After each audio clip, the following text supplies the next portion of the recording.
Imagina un pueblito al borde de la nada, donde el sol apenas asoma detrás de montañas polvorientas, y los caminos solo existen en la memoria de quienes aún recuerdan la época en que un carro tirado por bueyes era la única forma de llegar a la capital más cercana. Eran los años 60, la España rural todavía vivía a golpe de machete y de pico de teta caliente y de inviernos casi glaciares. En esas aldeas semivacías, las noches se alargaban junto al fuego del hogar, el único proveedor de luz y calor, y los mascarones de proa eran los que tejían historias con voz rasposa de boca en boca, de oreja en oreja. La vida en estos rincones estaba gobernada por tradiciones ancestrales. La iglesia marcaba los ritos importantes: nacimientos, bautizos, bodas y entierros, y entre tanto la educación formal apenas llegaba más allá de la escuela de pocos pupitres que cerraba cuando la economía familiar necesitaba brazos que aran la tierra. Las mujeres, sobre todo, aprendían temprano a ser amas de casa, mientras los hombres fardaban de machismo pintado a brochazos en la puerta del bar donde se comentaba el honor, y se mascaba tabaco en pellizcos apretados. En ese contexto, los derechos de los niños eran un murmullo casi inaudible. El Código Civil franquista de 1941 apenas rozaba el tema de protección de menores. De hecho, la infancia se concebía más como un estado de transición o de servicio doméstico que como un periodo pleno de derechos. Hasta bien entrados los 70, muchas familias utilizaban a sus hijos como mano de obra gratis: repartir leche, cuidar cerdos, trabajar en el campo, fregar suelos o planchar camisas ajenas. La idea imperante era que bendita sea la servidumbre, frase que en algunas casas retumbaba como un precepto divino, y pocas voces cuestionaban ese statu quo. Pongamos un ejemplo que hoy resulta inconcebible, doña Carmen. Una vecina de aquel pueblito de la Sierra de Cuenca llevaba a su hija Conchi, de 10 años, al molino de aceite cada mañana para que amasara la harina que luego se vendería en el mercadillo del domingo. Nadie se planteaba que Conchi estuviera siendo explotada. Para la gente de entonces era normal que la niña apurara los 3 kilómetros hasta la loma para volver con la pajarilla de aceitunas, cobrase una pella de pan y se ahorrara la merienda en casa. La inocencia infantil se malinterpretaba como disponibilidad permanente, un recurso casi natural y gratuito. Sin embargo, aquella visión comenzaba a ser cuestionada a regañadientes por algunas asociaciones emergentes. A mediados de los 60, la sección femenina del movimiento e instituciones como Mensajeros de la Paz empezaron a denunciar públicamente el trabajo infantil y a abogar por una escolarización obligatoria más allá de los 12 años. Pero la falta de recursos y la desconfianza en las normas de ciudad, que parecían lejanas y mal interpretadas, hacían que muchas familias ignoraran las advertencias. El resultado: la ley se aplicaba solo cuando la prensa nacional zamarreaba escándalos, y en el día a día el pueblo decidía qué era necesario o normal para mantener la unidad familiar a flote. Paralelamente, la moral católica imponía un fuerte estigma a todo lo que no encajara en el canon de las buenas costumbres. El honor de la familia dependía de que la hija volviera castiza al redil cada tarde. El más mínimo rumor de mala conducta, señal de la sombra de una falda que se levantaba demasiado al caminar, o una carcajada estridente ante un hombre de la localidad, se interpretaba como un atentado a la reputación colectiva. Y como habrás sospechado, ese escarnio social se aplicaba con mayor saña a los niños huérfanos de padre o madre, que se convertían en el chivo expiatorio de cualquier desgracia doméstica. Imagina ahora el caso de Josefina, una niña a la que su padre abandonó nada más nacer. Su madre, Cristina, cargaba sobre sus espaldas la vergüenza de ser madre soltera en un pueblo donde la honra lo era todo. Cada vez que Josefina tropezaba o hablaba con voz alta, Cristina fruncía el ceño y susurraba entre dientes: convivir con la desgracia no da derecho a hacer ruido. Aun así, Cristina no estaba exenta de angustia. Sin el sustento masculino, el hogar peligraba. Entonces llegó la oferta de un pretendiente que prometía casa y sustento a cambio de ayuda en las tareas. Nadie del vecindario reparó en que Josefina, con apenas 12 años, se convertía en pieza de trueque, un sacrificio que a ojos de muchos valía más que 3 bocas que alimentar. Es en este caldo de cultivo donde florecía el silencio. El miedo a ser señalados, el temor a que la autoridad eclesiástica o el maestro del pueblo juzgaran sin piedad y la ausencia de una red oficial de protección transformaban a cada casa en una fortaleza hermética. Los errores más comunes que veíamos eran normalizar el maltrato o la explotación. Todos lo hacen. ¿Por qué no nosotros? Culpar a la víctima. El niño que repite curso o que parece demasiado retraído se entiende como vago o desagradecido. Desconfiar de la intervención externa. Si vienen de fuera, irán a quitarme a los chavales y luego, ¿quién los cuida? Hoy podemos mirar atrás y sonreír con incredulidad. Pero entonces la única forma de romper ese círculo vicioso era la llegada de esas primeras brigadas sociales, un cura progresista que organizaba escuelas dominicales, una maestra itinerante de ropas desflecadas que sabía el peligro de aparecer en un mesón cualquier tarde para impartir unas clases de lectura, o el simple gesto de una vecina que comenzaba a darle de merendar a un niño desnutrido cada vez que veía que la familia no podía más. En la actualidad, la legislación española ha avanzado notablemente. La Convención de los Derechos del Niño, la creación de los servicios de protección de menores y los protocolos de alerta en colegios y centros de salud han convertido en delito lo que antes era obligación familiar. Hoy, un caso de explotación infantil activa la intervención inmediata de los servicios sociales y las ONG luchan para que el estigma se transforme en solidaridad. La gran lección que podemos extraer de aquel pasado sombrío es que cuando la ley se queda corta, las personas tienen el poder de marcar la diferencia. Un simple te veo o necesitas ayuda puede salvar una infancia. Y sobre todo deberíamos recordar siempre detrás de cada historia de dolor hay un niño que necesita memoria, justicia y sobre todo una mano amiga que le devuelva la dignidad. En la siguiente parte exploraremos cómo esas dinámicas familiares tóxicas, el abandono, la proyección de culpa y la explotación doméstica se convirtieron en la piedra angular de muchas tragedias infantiles y qué herramientas psicológicas y sociales existen hoy para romper ese ciclo de abusos. Imagina a Carlota, una niña de apenas 8 años, que en su pecho llevaba un peso demasiado grande para su edad, el abandono paterno y la mirada cargada de reproche de su propia madre. Cada mañana cuando Carlota salía al patio a ayudar con los animales, el silencio se convertía en un cuchillo cuando su madre, doña Rosario, la llamaba para increparla. Otra vez con la melena al viento, ¿no ves que pareces una parda que se cree con derecho a la alegría? Esa frase no solo hería el corazón de Carlota, sino que le hacía sentir culpable de la huida de su padre, aunque ella solo tenía memoria de su ausencia. El abandono paterno y la proyección de culpa. Cuando un progenitor desaparece, el dolor de la pérdida no siempre se transforma en consuelo para el niño. A menudo las madres, cargando con su propio dolor y la presión social, proyectan inconscientemente esa rabia hacia el vacío que dejó el padre, volcando la culpa en el hijo. La psicología describe este fenómeno como hijo chivo expiatorio. El menor carga con la tensión familiar creyendo que si se porta bien, el padre regresará, o por lo menos el hogar dejará de estar amenazado.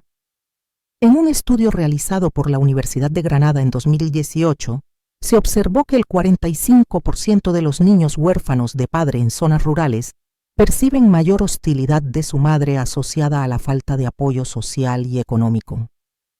Este patrón se repite en muchos rincones de España. Madres solteras que, sin red de protección y agobiadas por la plaza de mujer fuerte que la sociedad impone, descargan estrés y culpa sobre sus hijos en lugar de buscar acompañamiento, trabajo infantil y explotación doméstica. Para Carlota el día comenzaba a las 6 de la mañana. Primero ordeñaba las cabras, luego se ocupaba de la ropa de todos, ponía el barreño a remojo, frotaba la suciedad hasta que sus manos se enrojecían. Cuando el resto de los niños del pueblo corrían al colegio, ella retomaba el rabo de la fregona. Pasillos suelos hasta que la espalda pedía tregua. De regreso a casa, el resto de tareas domésticas y por la tarde, más animales que alimentar. Esta explotación disfrazada de ayuda necesaria era práctica habitual. En los años 70, según datos de Cáritas, hasta un 30% de las niñas entre 8 y 12 años en zonas rurales españolas realizaban tareas agrícolas o domésticas a cambio de comida o una paga simbólica 2. La falsa creencia de enseñar trabajo se mezclaba con la necesidad económica y la educación quedaba relegada. Para muchos padres el fracaso escolar del niño no era más que pereza. Si quisiera pudiera, errores frecuentes. Normalizar la explotación. Si otros lo hacen, no hay problema. Esta justificación perpetúa ciclos de pobreza. Desconocer derechos infantiles incluso sin saber la ley, los padres pueden informarse. La ignorancia no exime de responsabilidad. Falta de denuncia a vecinos que observan señales de desnutrición o agotamiento no siempre alertan a servicios sociales. El miedo a la intervención institucional paraliza a la comunidad. El rol protector de la abuela. Afortunadamente la historia de Carlota cambió cuando su abuela paterna, doña Mercedes, volvió al pueblo tras jubilarse de la fábrica de textil Seda en Barcelona. Ella supo ver en las ojeras de su nieta la sombra de una infancia robada. Doña Mercedes hablaba despacio con esa voz pausada de quien ha visto mucho Carlota. Tú mereces aprender a leer, soñar con algo más que estiércol y estiércol. Cada tarde tras la faena, la abuela recogía a Carlota y le enseñaba las primeras letras, la A de avión, porque un día subiremos a uno y volaremos lejos de estas tareas. Aquellos ratos de complicidad fueron sus salvavidas. La abuela escolar, como la llamaban en el barrio, representa ese adulto empático que, según la psicóloga María Dussel, puede reducir hasta en un 60% el impacto traumático del abuso o la explotación. Con una mezcla de ternura y firmeza, le inculcó el valor del conocimiento, la constancia en el estudio y, sobre todo, la certeza de que Carlota no era culpable de nada. Comparaciones con casos reales. Recuerdo el testimonio de otro niño, Joaquín, de la provincia de León, quien contaba que su abuela, tras enviudar, arrendó la huerta de su hijo y decidió dedicar parte de sus beneficios a comprar cuadernos y bolígrafos para él. Explicaba que cuando debía fregar una cazuela sucia, su corazón se tensaba, pero al sentarse con su abuela a practicar las tablas de multiplicar, sentía que la vida tenía otro color. En ambos casos el denominador común fue la existencia de un solo adulto, dispuesto a romper el statu quo. Don José, maestro itinerante, también recuerda cómo dio cobijo en su propia casa a 3 hermanos que de lo contrario habrían pasado sus tardes de verano cuidando cabras. Para mí fue un acto natural, pero para ellos fue el primer gesto de humanidad que conocieron. Lecciones prácticas para familias y educadores. Detectar y actuar si un niño llega a clase con ojeras profundas, ropa sucia, o hambre evidente, no cerrar el puño ni mirar hacia otro lado. Un mensaje de todo bien puede abrir puertas a denuncias o a la intervención social. Fomentar la escolarización. Acuerdos entre ayuntamiento y voluntarios para transporte escolar en zonas aisladas, reduciendo la excusa de no hay dónde llevarlos. Red de apoyo familiar, ampliada integración de abuelos, tías, primos y vecinos en tareas de cuidado, aliviando la carga de progenitores en apuros. Reflexión final de esta parte. La infancia traumática no nace solo de grandes catástrofes, sino del silencio cotidiano, de la mirada hiriente, de la ausencia de un abrazo. Proteger a un niño no es una heroicidad, es un acto de justicia. Cuando damos espacio a la escucha, al respeto y al cariño, plantamos la semilla de una resiliencia que puede florecer incluso en el peor de los suelos. En la próxima sección nos adentraremos en los mecanismos de supervivencia psicológica, cómo los niños aprenden a volverse inmunes al dolor y cuáles son las redes de ayuda formales e informales que pueden marcar la diferencia entre sucumbir y renacer. Cuando el dolor se convierte en rutina, el corazón aprende a blindarse. Esa coraza que a veces llamamos insensibilización es el primer paso para sobrevivir en un ambiente hostil. Recuerdo el caso de Elisa, una niña de 11 años en un pueblo de La Mancha, que al principio de cada paliza se tapaba los oídos para no escuchar los gritos de su madre y padre discutiendo. Con el tiempo aquel ruido dejó de perturbarla. Incluso cuando el silencio reinaba sentía nostalgia de aquel estruendo que le recordaba que seguía viva. La psicología define este proceso como habituación ante un estímulo doloroso repetido. El sistema nervioso reduce la respuesta de alarma. En la práctica, significa que el niño deja de asustarse, deja de llorar y deja de buscar auxilio.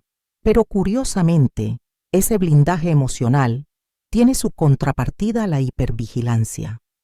Cuando la amenaza es constante, el niño aprende a escanear el entorno sin descanso como un soldado en una trinchera.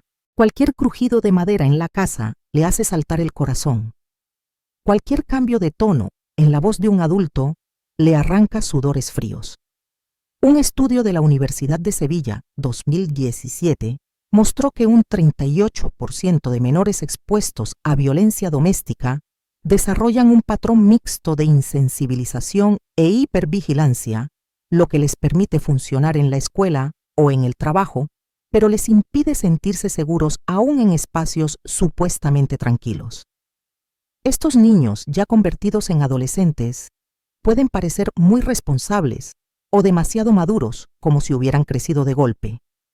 Sin embargo, bajo esa apariencia de fortaleza, late un estrés crónico que pasa factura en forma de dolores de cabeza, trastornos del sueño o problemas de concentración. Ejemplos comparativos de supervivientes. Piensa en Marta, una joven de Valencia que sufrió maltrato psicológico durante años. Para poder estudiar se encerraba en la biblioteca de la universidad y abría un cuaderno en blanco. Allí trazaba líneas y líneas de tinta hasta que lograba vaciar su mente. Con el tiempo, aquella escritura compulsiva se convirtió en su terapia. Cada palabra era un ladrillo para reconstruir su autoestima. En cambio, Luis, de un barrio obrero de Barcelona, encontró refugio en el deporte. Tras cada episodio de violencia en casa, salía a correr kilómetros bajo la lluvia. Era como si mi dolor se corriera conmigo hasta alejarse lo suficiente para que el aire me doliera menos, contaba en una entrevista. Hoy ambos colaboran en talleres para jóvenes explicando que no existe una única fórmula de supervivencia, cada persona halla su propia llave para abrir la jaula del miedo. Redes de ayuda informal. Si los mecanismos internos son esenciales, jamás sustituirán el poder de una mano amiga. En épocas donde los servicios sociales brillaban por su ausencia, la solidaridad surgía donde menos se esperaba. Por ejemplo, en un pueblo de Jaén, un pequeño grupo de mujeres hartas de ver niños con los ojos hundidos se organizaba clandestinamente para dejar llenarles la nevera de leche y pan cada madrugada. Ellas mismas lo llaman el Comité del Alba. Nadie sabía de dónde venía la comida, pero sabían que alguien, una vecina, un cura o quizá la cajera del supermercado, estaba protegiéndoles mientras dormían. Esta asistencia de facto representa lo que hoy definiríamos como protección comunitaria. Investigaciones del Centro Reina Sofía 2019 destacaron que en ausencia de protocolos oficiales, estas redes vecinales reducen a la mitad los casos de abandono y desnutrición infantil en zonas rurales. ¿Por qué? Porque lo que un organismo distante no puede atender, un vecino atento lo solventa con un simple gesto, un plato caliente, un abrazo, un colegio abierto durante las vacaciones. Contraste con sistemas de acogida formales. Hoy disponemos de centros de acogida temporal para menores y protocolos de maltrato en colegios y centros de salud. Aún así siguen produciéndose errores de bulto. Falsos negativos. Un maestro puede detectar cambios de humor o marca en la piel, pero cajear el informe como hipersensibilidad del niño. Exceso de burocracia. A veces rellenar formularios y esperar autorizaciones retrasa la ayuda esencial. Un menor puede estar esperando un mes por una plaza de acogida mientras su familia desatiende su salud. Desconfianza de las familias. El miedo a perder la custodia hace que bastantes progenitores oculten intencionadamente las señales de alerta, complicando la tarea de los profesionales. La lección es clara: aunque los sistemas formales sean imprescindibles, su eficacia mejora drásticamente si se coordinan con las redes de apoyo informal.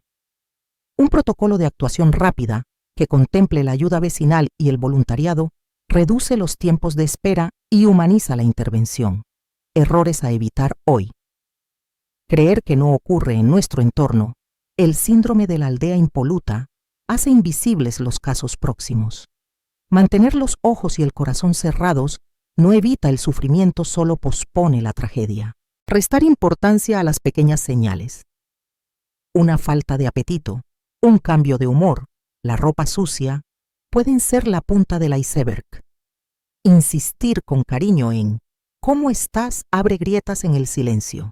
Descartar la intuición docente o sanitaria. Si un profesional siente que algo va mal, es mejor actuar y equivocarse, a no actuar y lamentar las consecuencias. Lecciones prácticas. Formación constante. Proporcionar a maestros, enfermeros y policías talleres periódicos sobre detección temprana de maltrato. Puntos de encuentro comunitarios. Abrir iglesias, centros cívicos o bibliotecas como espacios seguros y abiertos donde los niños puedan refugiarse en caso de peligro. Líneas de ayuda anónimas. Reforzar los teléfonos de atención 24H para que cualquier vecino o menor pueda denunciar sin miedo a represalias. Reflexión final de esta sección. La adaptación al maltrato es un acto de supervivencia y de coraje. Pero la resiliencia verdadera florece cuando esa fortaleza interior encuentra un abrazo fuera. Porque ningún blindaje emocional sustituye nunca el consuelo de un estoy aquí susurrado al oído. Cuando combinamos la voluntad de proteger con la empatía y la acción, tejemos una red que puede rescatar a un niño del pozo más hondo. En la próxima parte, nos adentraremos en el complicado pero necesario debate de la justicia frente a la venganza, cómo tramitar el deseo de reparación sin caer en la trampa de perpetuar el ciclo de violencia y cuáles son las alternativas restaurativas para sanar verdaderamente. La llamada de la justicia puede resonar como un tambor insistente en el pecho de quien ha sufrido la injusticia más atroz. Pero en el eco de ese llamado, a menudo surge la tentación de la venganza. ¿Hasta qué punto está justificado devolver el dolor con dolor? ¿Puede el castigo convertirse en alivio o en cadenas aún más pesadas? El acto de rebelión final. Violencia legítima o perpetuación del daño. Piensa en Ana, una mujer que durante años soportó los abusos de un padrastro cruel. Cuando por fin encontró la oportunidad de enfrentarse a él sin que pudiera defenderse, sintió un torrente de emociones, liberación, furia, y también un vértigo extraño al contemplar su propio puño alzado. Después, mientras la policía recogía pruebas y testigos, Ana se encontró preguntándose si aquel acto la había convertido en algo peor que su opresor. La ética clásica habla de la justicia retributiva, la idea de que quien causa un daño merece un castigo proporcional. Pero como advierte el filósofo español Javier Cremades, cuando la justicia se sostiene en el deseo de infligir sufrimiento, corre el riesgo de transformarse en venganza. 1. La diferencia pequeña, sutil, radica en el propósito. La justicia busca restaurar el equilibrio social y proteger a los inocentes. La venganza, descargar una ira personal sin más miramientos. Ejemplos históricos españoles de resistencia y sus límites. En nuestra historia reciente, la dictadura franquista dejó huellas profundas. Algunos grupos de guerrilla rural, conocidos como maquis, decidieron empuñar las armas para combatir la represión tras la guerra civil. Desde pueblos como la Granja de San Ildefonso hasta los montes de Galicia, hombres y mujeres se escondían en la sierra realizando emboscadas y sabotajes. Por más que su causa fuera justa, luchar contra un régimen opresor, rápidamente se vio cómo la violencia engendraba más violencia, represalias contra aldeas enteras, detenciones masivas, torturas. Aún hoy, Historiadores como Julián Casanova señalan que la espiral de violencia alimentó el miedo colectivo y muchos acabaron añorando la seguridad, por dura que fuera, del orden establecido. 2. El ejemplo muestra que el uso de la fuerza, incluso con motivos nobles, puede atrapar a la sociedad en un bucle devastador. Expropiación moral y económica. ¿Dónde está el límite? Imaginemos ahora a la Luis cuya familia se arruinó por la usura de un prestamista local. Cuando el hombre enfermó y quedó postrado en cama, Luis, lleno de resentimiento, aprovechó para entrar en su despacho y llevárselo todo, documentos, alhajas, billetes, meticulosamente escondidos. Con ese botín sanó las heridas de sus seres queridos y rehizo su vida. Este acto plantea preguntas complejas. ¿Es lícito recuperar del culpable lo que legítimamente le robó a uno? En el plano legal, la respuesta es clara. Apelar al hurto para reparar un agravio no evita la acusación de robo, pero en la dimensión moral se abre un campo de grises. Hoy contamos con mecanismos de justicia restaurativa que tratan de equilibrar este dilema la víctima y el agresor se sientan a dialogar siempre en un entorno seguro y mediado para que el responsable reconozca el daño y acuerde una reparación que vaya más allá del mero pago económico.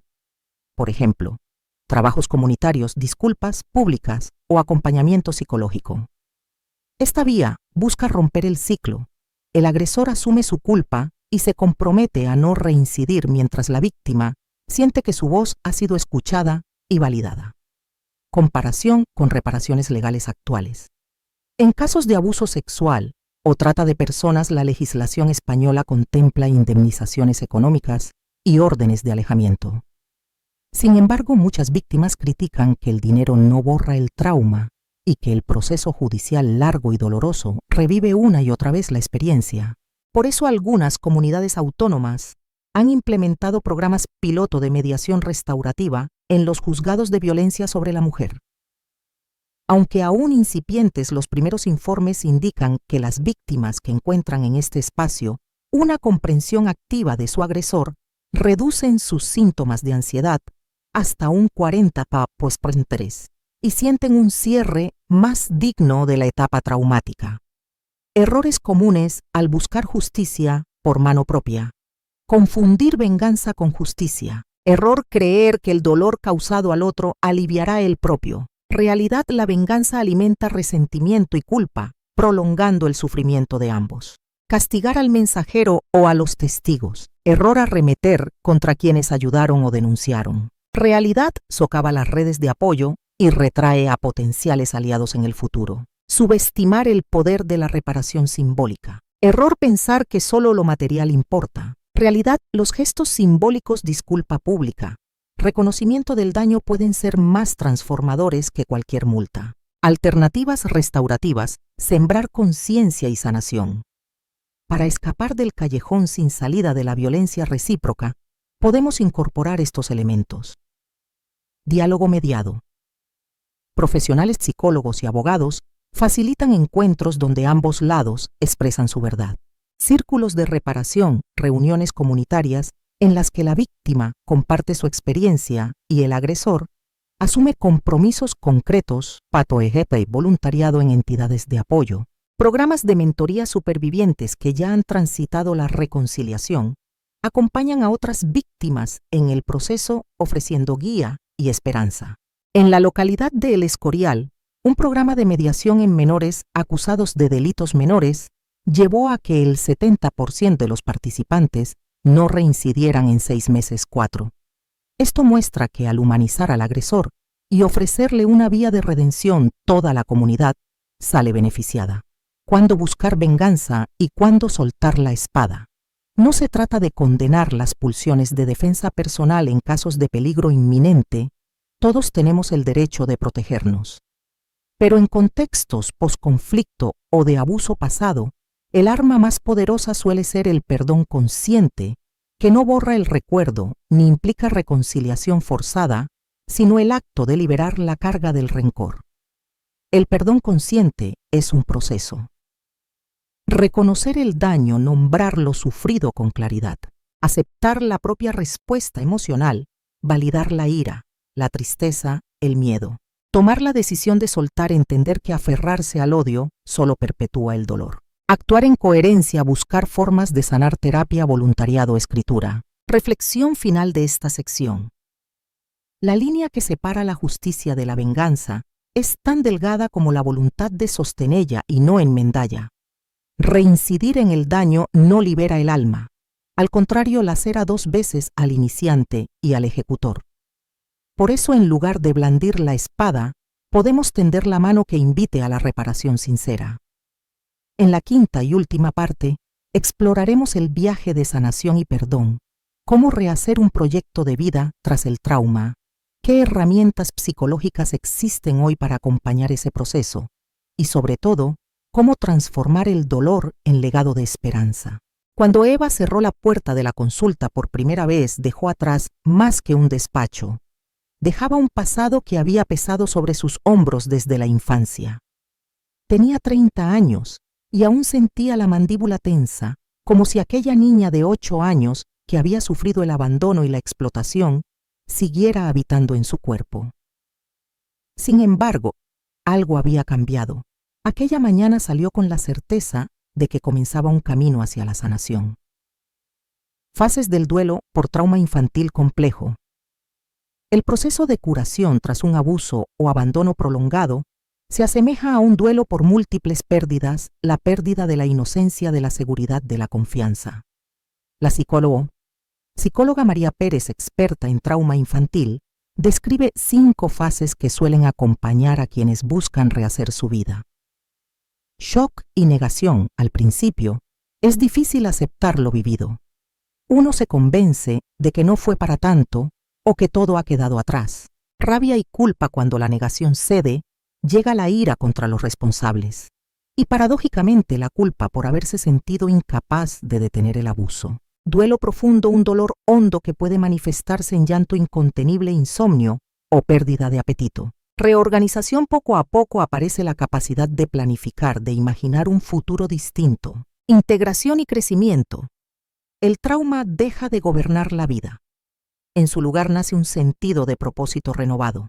Eva sabía que había superado las fases de shock y rabia, pero aún se deslizó durante meses en un duelo profundo que la hacía preguntarse si algún día volvería a sentirse entera. Cuando por fin, en la cuarta fase, logró volver a dibujar un cuadro con su proyecto de vida, formarse como educadora social para ayudar a niños en riesgo, supo que la sanación había comenzado de verdad.